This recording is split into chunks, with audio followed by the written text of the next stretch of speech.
புரட்சித் தலைவர் எம்ஜிஆர் அவர்களை பற்றி சத்யா ஸ்டுடியோ பத்மநாபன் அவர்கள் கூறியதை தற்பொழுது காண்போம். சொல்லுதல் யாருக்கும் எளிய, அறியவாம் சொல்லிய வண்ணம் செயல் என்றார் வள்ளுவ பெருந்தகை. அந்த பொய்யாமொழிக்கு ஏற்ப சமதர்மம், பொதுவுடைமை ஆகிய லட்சியங்களை மேடையிலே பேசுவது எளிது.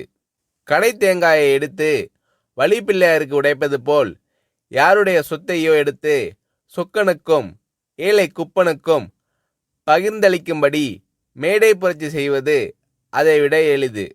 ஆனால் தன்னுடைய நெற்றி வேர்வை நிலத்தில் விழ அயராது உழைத்த உழைப்பால் உருவான ஒரு நிறுவனத்தின் நிர்வாகத்தை அதன் தொழிலாளர்களுக்கே சமமாக பிரித்தளிப்பது என்பது எல்லோருக்கும் உரியதன்று. அது எங்கள் வாழ்க்கை பாதையின் ஒளிவிளக்காம் புரட்சித் தலைவரை போன்ற பொன்மனச் செம்மல்களுக்கே உரிய ஒன்று. ஈத்துவக்கும் இன்பம் அறிந்த பெருந்தகையிடம் சேரும் செல்வத்தை ஊருணி நீர் நிறைந்ததற்கும் ஊர் நடுவே பழமரம் பழுத்ததற்கும் தமிழ்மறை ஒப்பிடுகிறது. அந்த முப்பாலுக்கு ஏற்ப எங்கள் இதே தெய்வம் பெற்ற லட்சங்கள் எல்லாம் ஏழை எளியோரின் ஏழ்மையை தீர்க்கும் லட்சியத்திற்காகவே பயன்படுத்தப்பட்டன. திரை உலகிலேயே வற்றாத வழங்கும் காமதேனுங்களாக கருதப்படுபவை திரையரங்கங்கள்தாம். ஒருமுறை சென்னை நகரின் முக்கிய திரையரங்கம் ஒன்று விலைக்கு வருவதாக இந்த ஏழை பங்காளரிடம் தெரிவிக்கப்பட்ட போது அவர் கேட்ட முதல் கேள்வி, இந்த தியேட்டரை வாங்கினால் அதில் எத்தனை பேருக்கு வேலை கொடுக்க முடியும் என்பதுதான். பொதுவாக ஒரு நிறுவனத்தை வாங்கும்போது லாபம் வரும் என்றுதான் எல்லோரும் கேட்பார்கள்.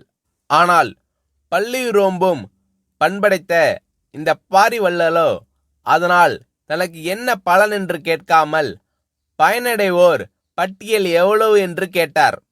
நட்டத்தில் நடைபெறும் ஒன்று என்று தெரிந்திருந்தும் பலருக்கு வேலைவாய்ப்பு அளிக்கக்கூடிய ஒன்று என்ற ஒரே காரணத்தால் தான் மகாலட்சுமிகளான மவுண்ட் ரோடு தியேட்டர்களை எல்லாம் விட்டுவிட்டு சத்யா படப்பிடிப்பு நிலையத்தை அவர் வாங்கினார்.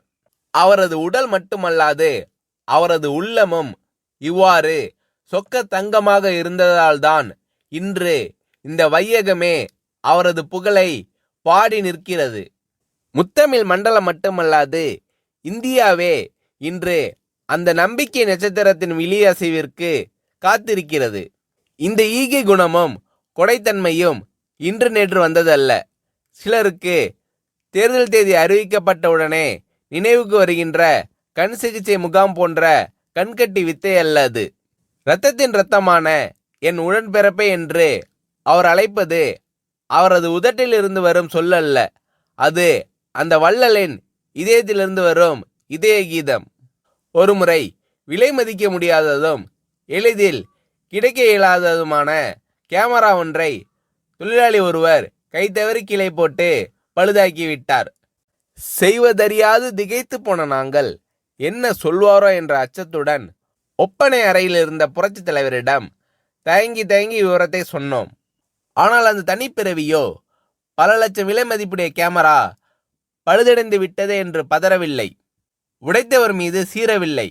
அதற்கு மாறாக அந்த தொழிலாளியை அழைத்து உனக்கு அடி எதுவும் படவில்லையே என்று தாயன்போடு விசாரித்தார்.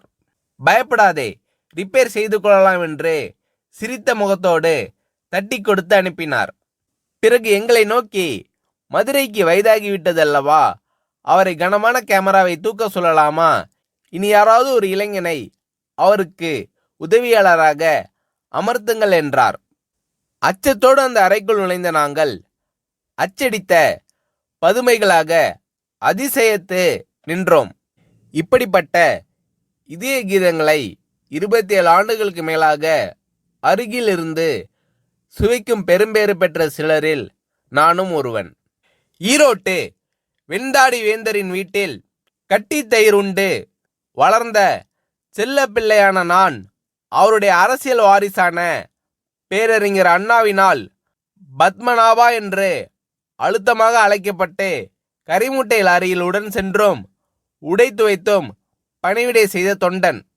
இன்று அந்த இங்கர்சாலின் இதே கனியான புரட்சி தலைவரின் ராஜசபையில் நானும் ஒரு அங்கம் என்று எண்ணும்போது என் தோள்கள் அந்த தேவனின் புகழை எண்ணி எண்ணி பூரிக்கின்றன. இதழ்கள் என் தலைவனின் புகழ் பாடி பாடி துடிக்கின்றன. இமைகள் அந்த சான்றோனின் தரிசனம் கண்டு கண்டு கழிக்கின்றன. ஏனெனில் என் தலைவனின் அத்தாணி மண்டபத்திலே நித்தில குவியல்களுக்கு மதிப்பில்லை. என்றும் நிலைத்து நிற்கும் நீதிக்குதான் மதிப்பு. ஊரை அடித்து உலையில் போடும் உளுத்தர்களுக்கு அங்கு இடமில்லை.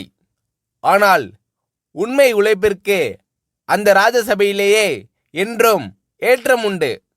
அந்த தேவ சபையிலேயே ஓடுபோரும் உயர்போரும் ஒப்பர்தான்.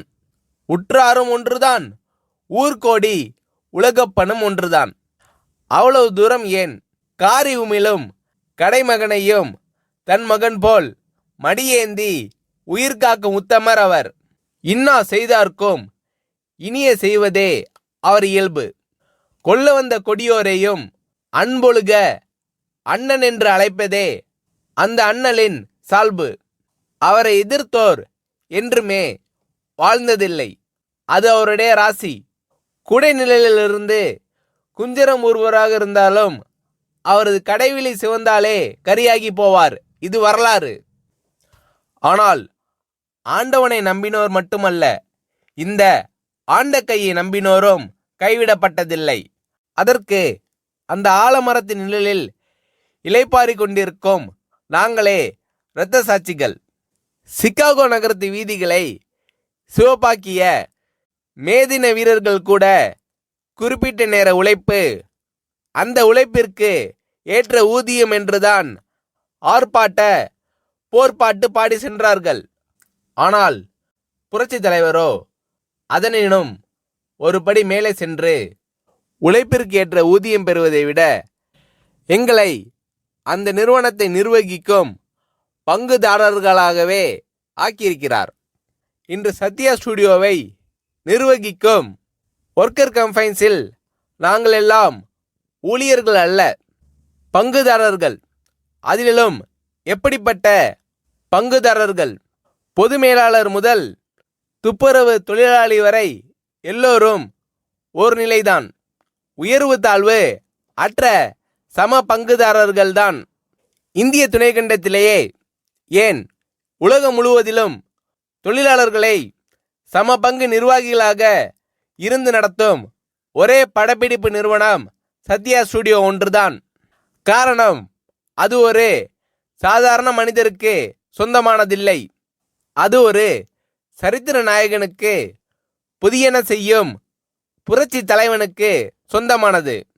பகுத்துண்டு பல்லுயிர் ஓம்புவதை நூலோர் தொகுத்தோற்றுள் எல்லாம் தலை என்று கூறும் குரல் நெறி தெரிந்த ஒரு குமணனுடையது. அந்த குமணனுடைய காலடியில் நாங்கள் நிற்பதில் அந்த வள்ளலின் சுடரொளி எங்கள் வாழ்க்கையின் வழிகாட்டி ஆகிறது. நாங்களும் எங்கள் குடும்பத்தினரும் உண்ணும் போதும் உறங்கும் போதும் அந்த ஏந்தலை எங்கள் வாழ்க்கை பாதையின் ஒளிவிளக்காம் புரட்சி தலைவர் நீடூழி வாழ்க என்று நித்தம் நித்தம் வாழ்த்தி வணங்கி கொண்டிருக்கிறோம் என்று புரட்சி தலைவர் எம்ஜிஆர் அவர்களை பற்றி சத்யா ஸ்டுடியோ பத்மநாபன் அவர்கள் கூறுகிறார்.